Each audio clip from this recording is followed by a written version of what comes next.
The different stages of life, these were synchronized with the solar cycles which are for approximately 12 and a quarter years. Every solar cycle, the cycle of your life should shift. If you just bring this awareness into your children, they will deal with it with much more wisdom.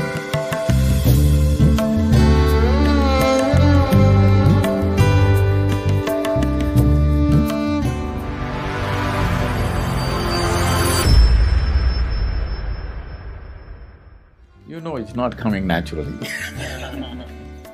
That's not an option. Till just one generation ago, a lot was taught to you about marriage, about children, everything.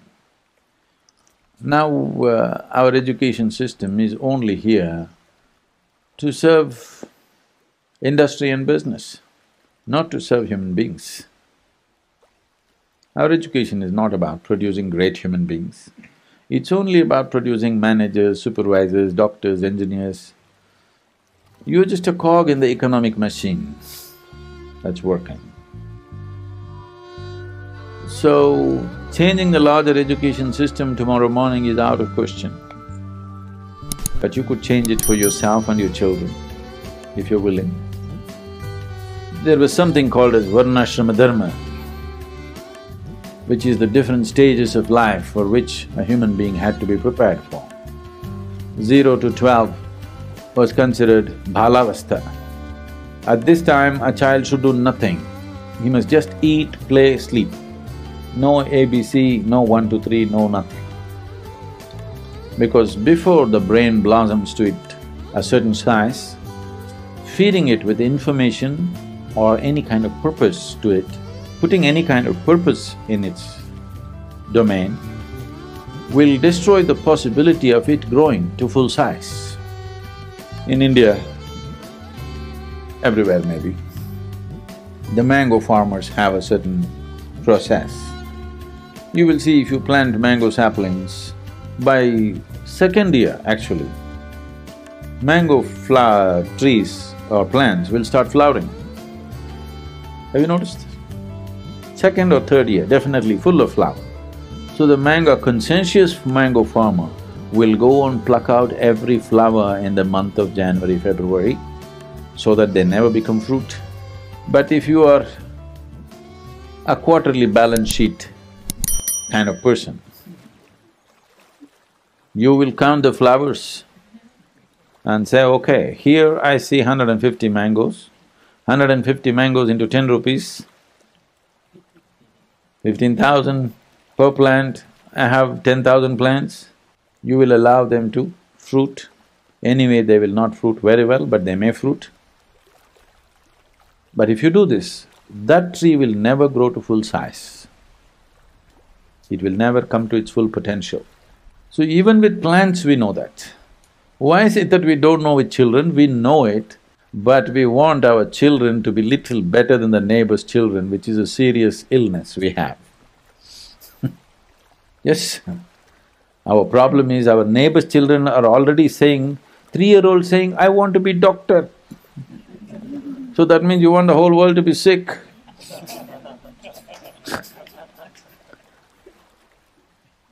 A 3-year-old child, if it says, I want to be doctor, everybody's, oh, my neighbor's child wants to be doctor. Hey, what do you want to become? I don't know. Yes, tougher. Hey, at least say something.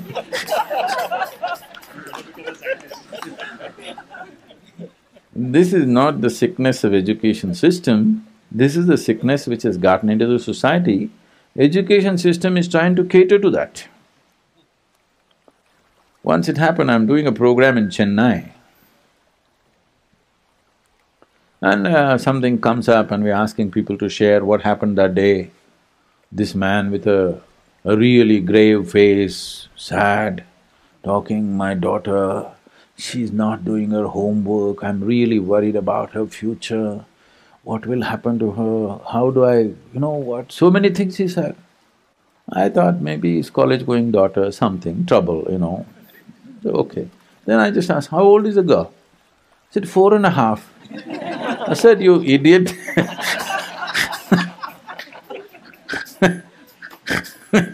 First thing, she shouldn't even be going to school. And now you're worried she's not doing homework, and you're worried about her future. What job will she get? Who will marry her? You know? So, we need to change this trend in the society, at least in your life, that your children are not products. When are they going to produce something? No. First of all, you must understand your children only come through you, they don't come from you. They're not yours. They're passing through you, you must be, appreciate the privilege that they came through you, that's all. Don't believe that they came from you.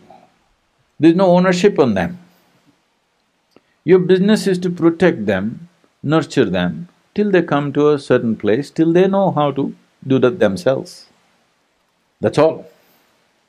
Your business is not to see how much you can squeeze out of them, whether they will continue your business tomorrow, whether they will do things that you are incapable of doing. No, that's not what it is about. So this Varnashrama Dharma was like this: at 12, your Bhalavastha ends. Now your Brahmacharya begins, 12 to 24. 12 years of discipline and learning. So before you're empowered with education, you're always initiated into Brahmacharya. What Brahmacharya means is, Brahman means the ultimate reality, Charya means the path. You are on the path of the ultimate. That means you're not on a divisive path. That means you're not on the path of you versus me, you are on a path of absolute inclusiveness. Without including everything as yourself, you should not be empowered with education. You must remain illiterate, that is best, because education was seen as an empowerment. If you're empowered in a divisive way, which is what we have done to the modern world, every scientific knowledge and technology that comes up, first thing is military use. Why? My nation versus your nation. My father is better than you my God is better than your God, my father is better than your father.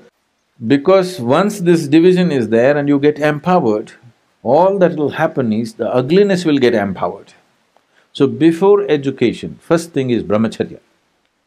So for 12 and a quarter years, these were synchronized with the solar cycles, which are for approximately 12 and a quarter years. So every solar cycle, the cycle of your life should shift. First 12 and a quarter years is Balavastha. Once you cross that, the second is for learning and discipline. Once you cross that, at the age of 24, you decide whether you want to go into family kind of living or you want to become on the spiritual path. By choice, not by social compulsions. Each individual according to his own traits. Now if you're made in such a way, the opposites are drawing you. Are you… in an organized way you handle that. You get married and children, this, that will happen. For next 24 years, you're in Grihastha ashrama. Otherwise at 24 you choose to become a sannyasi, that is settled. There was a time when about 30% of Indian population chose to be sannyasis, 70% chose to be grihasthas, which was a good population control by itself. So at the age of 48, you undo the grihastha ashrama. That's gone, isn't it? Can you undo it? If you undo it, it's in divorce, and instantly you're latching on to somebody else. Another changing house, not giving up that structure. So at 48, you take sannyas for 12 years. So undo the family structure, because if you got married at 24, by the time you're 48, your children are over 20 years of age. They may not say it in so many words, but they want you out. Either they want to go out or you must go out. These days you're choosing that they must go out, American way. But in India, the parents chose to go out. Once the children have crossed 20, 21 years of age, parents moved out. It's a sensible thing to do. So, husband and wife who lived together for 24 years, they separated themselves consciously, not because they have a fight, consciously separated themselves, and there were institutions where they could pursue their spiritual process for the next 12 years. At the age of 60, now after 12 years of spiritual sadhana, after having seen the experience of life, now they again came back. First time they got married because of physical and emotional longings. This time they once again get married for a completely different reason. At 60, there is a marriage. Today, that one thing still a lot of people are keeping, you know. They're living together and again getting married. No, only if you go away for 12 years and again come back consciously. First time when you married, you were not conscious. Certain compulsions made you marry. Now you're consciously getting into it. They came together and then they went into vanaprastha.